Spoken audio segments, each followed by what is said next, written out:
నమస్తే అండి. నేను జనసేన రాష్ట్ర అధికార ప్రతినిధి. నిన్న ఏదైతే యువగళం సభకు వచ్చామండి, యువగళం సభ 3 లక్షల పైచిలకు జనంతో ఒకే చోట అందరూ అష్టదిగ్బంధనంలాగా త్రిమూర్తుల్లాగా అందరూ ఒకే చోట కనపడేటప్పటికి ఓర్చుకోలేని జగన్మోహన్ రెడ్డి గారు పులివెందల బెటాలియన్ బ్యాచ్ని దించారండి. సో వాళ్ళు ఎలా వచ్చారు, ఎక్కడి నుంచి వచ్చారు అనే దానికంటే నిన్నటి రోజు జరిగిన దృశ్యం. నా ఫోన్ జామ్ అయిపోయిందండి. నా డ్రైవర్ ఎక్కడైతే ఉన్నాడో అతను ఒక భోగాపురానికి సంబంధించి అంటే వెళ్ళే దారిలో ఒక ఫ్లైఓవర్ డౌన్లో ఉన్నానన్నాడు. అక్కడ దాకా చాలామంది నాతో సెల్ఫీలు దిగుతూ వెళ్తూ ఉన్నారు. సరే, అందరిని ఇబ్బంది పెట్టడం ఎందుకు, ఇక్కడ వరకే కదా మన అంటూ నడుచుకుంటూ వెళ్తున్న తరుణం అండి. సడన్గా ఒక పోలీస్ అతను వచ్చి మేడం పక్క తప్పుకోండి అన్నాడు. వెంటనే నేను పక్కకు తప్పుకున్నాను. చుట్టూ ఒక 6 గుమ్మిగూడేశారండి. 6 గుమ్మిగూడేశారు. వెంటనే గొడ్డలు ఎక్కడుంటే నీకెందుకే, గొడ్డలి గురించి నీకెందుకు, జగన్మోహన్ రెడ్డి స్థాయికి నువ్వు మాట్లాడే బతుకు నువ్వు అంటూ అసభ్య పదజాలంతో మాట్లాడారు. వీటన్నిటికంటే మించి లాయర్ గారి కోర్టు తీస్తే ఏముంటుందిరా అన్నారు. వెంటనే నాకు అప్పుడు డౌట్ వచ్చింది, మీరు అసలు పోలీస్ ఆఫీసర్లేనా? కోర్టు తీస్తే మీ తల్లికి మీ చెల్లికి ఏముంటుందో నాకు అవే ఉంటాయి, ఒళ్ళు దగ్గర పెట్టుకొని మాట్లాడు అన్నాను. వెంటనే గమనిస్తే వాళ్ళకి నేమ్ ప్లేట్ లేదండి, వాళ్ళకి అదే రకంగా స్టార్స్ ఏవైతే వాళ్ళు లేదు. అదే రకంగా పోలీస్ ఆఫీసర్లు గడ్డాలు పెంచుకోరండి, నాకు తెలుసు కదా, వాళ్ళతో వర్క్ చేస్తాం కదా. కింద షూస్ కూడా అవి కాదండి, బ్లాక్ షూసో బ్రౌన్ షూసో ఉంటాయి. అవి కాకుండా మామూలుగా వేసుకునే స్లిప్పర్స్, పరిగెట్టడానికి వీలుగా ఉండేటటువంటి అర్ధరాత్రులు వేసుకోవడానికి స్లైట్ స్లిప్పర్స్ లాంటివి ఉన్నాయి. సో నేను అవన్నీ గమనిస్తూనే ఉన్నానండి. వాళ్ళు పోలీస్ ఆఫీసర్లు అయితే కాదు, వాళ్ళ లాంగ్వేజ్ ముఖ్యంగా గమనిస్తే పులివెందల పిల్లి బిడ్డలు అని నాకు అర్థమైందండి. పులివెందల పులిబిడ్డలు కాదండి, పులివెందల పిల్లి బిడ్డలు. ఆఖరికి ఆడదాన్ని బెదిరించి ఆడ రాజకీయం చేయాలనుకుంటున్నారా, ఆడింగి పనులు చేయాలనుకుంటున్నారా? అదే టైం అండి. సడన్గా మా పిల్లలు ఇచ్చాపురం నుంచి జనసేనలో వెళ్తూ నేనేదో పోలీస్ ఆఫీసర్లతో మాట్లాడుతున్నానేమో అనుకుంటూ మేడం గారు ఇది అయిపోగానే నాతో ఒక్క సెల్ఫీ దిగండి ప్లీజ్ మేడం అంటూ ఒక 4-5 గుమ్ముకూడేశారు. సడన్గా నా చేతిలో ఉండే ఫోన్ అండి. వెంటనే నేను ఆ ఫోన్ నా పాకెట్లోంచి తీస్తున్న మూమెంట్లో నా చెయ్యి ఇలా బలంగా లాగారు. ఇదంతా గాయం అయ్యిందండి. ఆ ఫోన్ తీసుకొని స్విచ్ ఆఫ్ చేసి ఇప్పుడు చెప్పవే అన్నాడు. వెంటనే మా పిల్లలు వచ్చి ఫోటో అనేటప్పటికీ వాళ్ళని చూసి నాకు కొంచెం ధైర్యం వచ్చి చేతిలో ఉండే ఫోన్ లాక్కొని నేను ఆ పిల్లలతో పరిగెట్టుకుంటూ వెళ్ళి అక్కడ ఫోటో దిగి వెనక్కి చూసే లోపల 2 బైకుల మీద ముగ్గురు వెళ్ళిపోయారండి. వాళ్ళు పోలీసులు కాదు.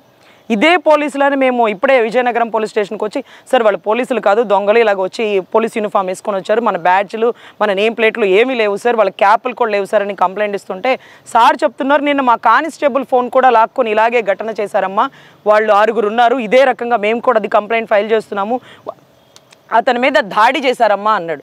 లక్కీగా మా పిల్లలు ఏదైతే మా జనసేన యువత వచ్చి నన్ను కాపాడకపోతే మా పరిస్థితి ఏంటండి? అంటే ఇలాగ మీరు యువగళాన్ని డిస్టర్బ్ చేయడానికి, జన సైనికులకి సంబంధించి ఏదో ఒక ఇబ్బందికర పరిస్థితులు నెలకొంచడానికి ఏదో ఒకటి చేయడానికి మీరు ప్లాన్ చేశారు కదా.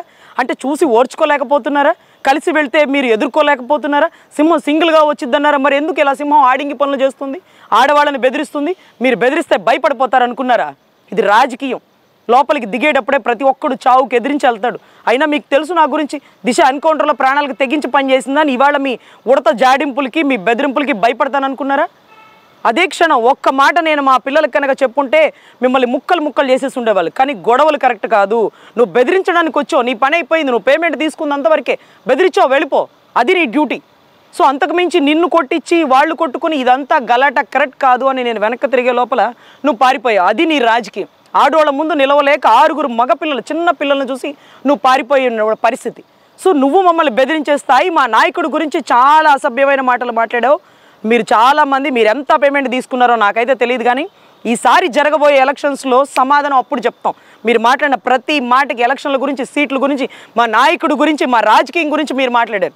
వీటన్నిటిని నేను మీడియా ముందు చెప్పను, ఓట్లతో సమాధానం చెప్తాం. మేమందరం యువత, ఆడవాళ్ళు, వీర మహిళలు, మా అన్న మాకు పెట్టింది మహిళలు కాదు, మేము పోవడానికే సిద్ధపడ్డాం, వీరత్వాన్ని చూపించుకుంటాం. సో దయచేసి ఈ ఉడత బెదిరింపులు, ఆడవాళ్ళు బెదిరించి మానేసి ఆడింగి రాజకీయాలు వదిలేసి దమ్ముగా ఎలక్షన్ చేయిస్తే చెయ్యండి, లేకపోతే మానేయండి. మా అధినాయకుడు చెప్పాడు, వైసీపీని ఓడిస్తున్నాం, టీడీపీ జనసేన కూటమితో ప్రభుత్వం ఫామ్ అవుతుంది అని. అదే మాట పక్క ఆ మాటను మీరు 10 సార్లు రిపీట్ చేసి మీరేదో చేస్తున్నారన్నారు కదా. పులివెందల పిల్లి బిడ్డలకి మళ్ళీ ఖబర్దార్ వీర మహిళల జోలికి వస్తే మాత్రం మా అన్న ఉన్నాడు మా వెనకాల, గుర్తుపెట్టుకోండి. చావడానికి సిద్ధపడే ప్రతి ఒక్కడు రాజకీయం చేసావు. ఊర్లో చంపి పక్కన పడేద్దాం అనుకున్నారా మీరు? ఒక్కడు పోతే 100 మంది వస్తారు, 100 మంది వీర మహిళలు వస్తారు ముందు నిన్ను ఎదుర్కోవడానికి. దయచేసి ఈరోజు పోలీసుల మీద కూడా దాడి జరిగిందంట. ఎవరికి రక్షణ ఉంది రాష్ట్రంలో? ప్రజలకు రక్షణ ఉందా? ఆడవాళ్ళకి రక్షణ ఉందా? పోలీసులకు రక్షణ ఉందా? యూనిఫామ్లో మఫ్తీలో వచ్చారు కదా మీరు, మీకు సిగ్గుందా? ఇదేనా మీరు ఎదుర్కొనే రాజకీయం? ఇదేనా పులివెందుల్లో ఉండే పనితీరు? సో దయచేసి ఈరోజు విజయనగరంలో యశస్విని గారి ఆధ్వర్యంలో ఇక్కడ ఉండే కోఆర్డినేటర్ సమక్షంలో నేను కంప్లైంట్ ఇవ్వడం జరిగిందండి. ఈ కంప్లైంట్కి మేమేం భయపడలేదండి, కానీ మీలాంటి వాళ్ళ వల్ల ఇంకెవ్వరూ ఇబ్బంది పడకుండా ఉండడం కోసం ఇచ్చిన కంప్లైంట్. ఇలాంటివన్నిటికీ ఎన్నిటికో మేము సిద్ధపడే వీర మహిళలుగా జన సైన్యంతో చేరడం జరిగిందండి. ధన్యవాదాలు.